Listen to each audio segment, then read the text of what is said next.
And welcome back. As we go ahead and get ready to do a example with a for loop. Now, at this point, we of course should be getting pretty comfortable with the idea of what a loop is and how it can work. So in this example, let's go ahead and simply use, instead of a predefined number for our loop, let's go ahead and define this loop from user input. And so if we go ahead and do that, let's just say we have our code kind of stuff here. So I'm going to use this int called loop size, and I'm just going to let that be kb.nextInt. And to do that, all I'm going to do is I'm going to create a for loop, and I'm just going to create int I. I'm going to set it equal to 0. And all I want that to do, if I want this to run for a certain value, I can say I is less than loop size. And then I can do I++. And that's all I need to do to get that in there. Now this one, let's just do something real simple. Let's just go ahead and let's just print out what I is.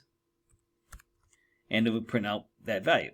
So if I run it, one of the things you'll notice, it'll run through that loop. So it's waiting for us to get our input. So let's just say our input is, let's say 10. And you can see it'll print out those values. So 0, 1, 2, 3, 4, 5, 6, 7, 8, 9. Awesome. Let's just add a quick definition here so we know that right here we're waiting for print line statements. So the system.out.println, we'll just add a quick prompt in here. Says please enter the loop size. All right, perfect. That way now we're not wondering what we need to do with our program. And one thing I also want to show you is a decrement, because a lot of these examples I've shown have been increment, and which is a very common thing that happens, but sometimes we need to decrement our code. And so let's just go ahead and I'm going to create a second integer here, and let's call this, make this loop end. All right, and this one, let's just go ahead and set this to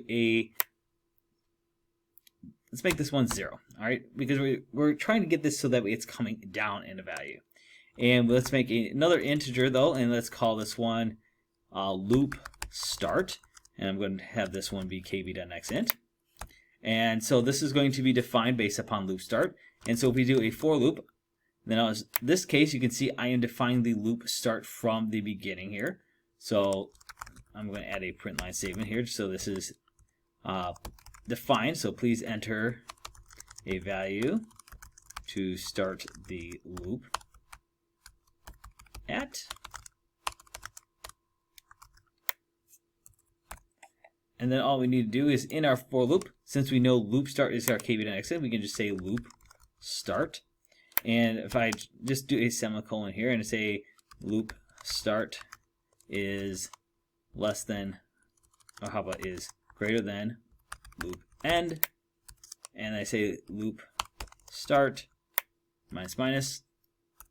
One of the things you'll notice is I have an error here, right? Because it doesn't know what to do with this. Because if it says right here, it's like, I don't know what to do with this, because the way this format works, it has to say this has to be initialized to some value. So if I go ahead and move, let's say this equals kb.nextInt to here, all right, you can see, oh, I got the extra semicolon there. That sometimes happens. You can see now it's not complaining. Let's put our brackets in here. Now it says this is fine. So what is this going to look at? Now this is something that syntactically works. So if I try to say, I'm going to define what my loop start is here, and I'm just going to have this do just like we did last time. Let's do a system.out.println. Let's just go ahead and print out loop start, just so that we can kind of keep track of what our loop is doing. So let's go ahead and run this. So I'm going to do the first one. Please enter the loop size. Let's just make this small. Let's make it 3. Perfect. And now he says, please enter the value start the loop at. Now notice it's waiting for this next line. Now, does it mean it's going to reinitialize this value? Well, it shouldn't, because if you remember how this header works, it's only going to look at this once. After that, it's going to keep track of what this value is through the Boolean expression and through the iterator or decrementer down here. So let's just go ahead and we say we're going to have this start at 5.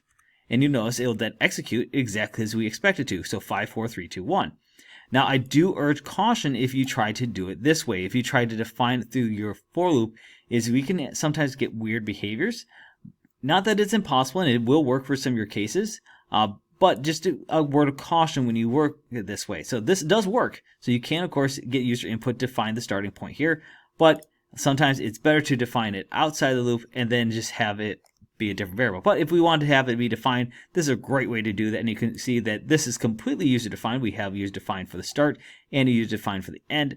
And you'll notice when I did this decrement one, one of the things you'll notice is that I switched this from a less than to a greater than, just so that I could check that. Because if I did less than, it's just going to, well, loop start would not be less than loop end if I did 5, because that would be false and it would fall right out.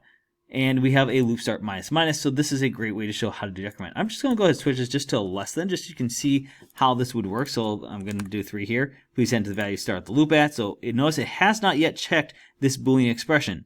So if I enter in 5, you'll see then it terminates. So it's a great way for us to see that how these loops work is it's always going to get this part here first. So it's always going to kind of initialize whatever variables it needs to handle before it moves on to handling the expression itself.